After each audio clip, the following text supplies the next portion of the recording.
The biggest lie that we're taught as men is that we have to struggle in silence. That all of the real, genuine challenges that we face, that all of our dark nights of the soul, all the things that we really are wrestling with in our journey inside, that those are all things that we need to just keep to ourselves. That showing any sign of vulnerability, any sign of openness and really admitting struggle is a sign of weakness. And it's something that we shouldn't be doing.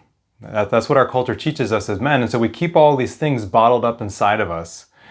And when we do that, we often don't work through those things. We don't process them. We don't realize how many other men share in those same dark nights of the soul.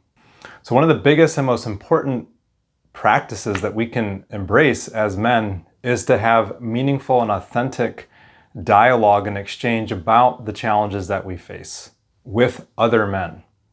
To find some form of male community or even just one-on-one conversation where we can get real and we can go deep with somebody and actually express how we're doing and hear from other men their own challenges, and doing so recognizing that we're not alone.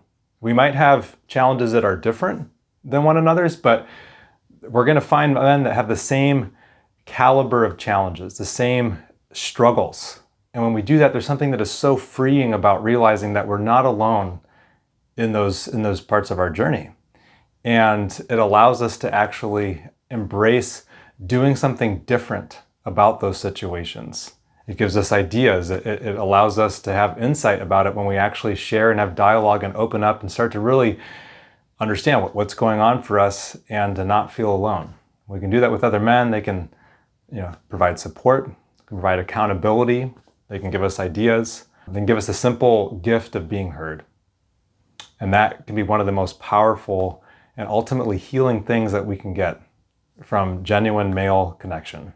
And if we don't find a container to actually share what is going on for us, and get real, and we keep that all bottled up, it ends up poisoning how we show up in the world, whether it's in our relationships or our family life, in our work, or just not being able to make progress in terms of advancing our mission or having a really healthy relationship with ourselves.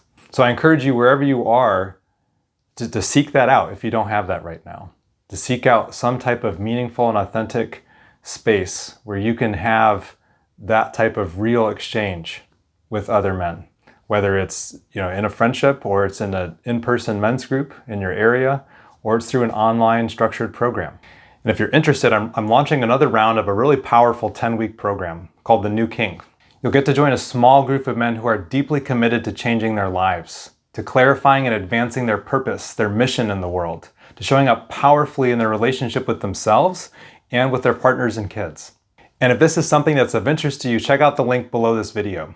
And again, I can't encourage you enough to go seek out a container for having that real, authentic dialogue with other men about what's actually going on in your life and where you truly want to take your life.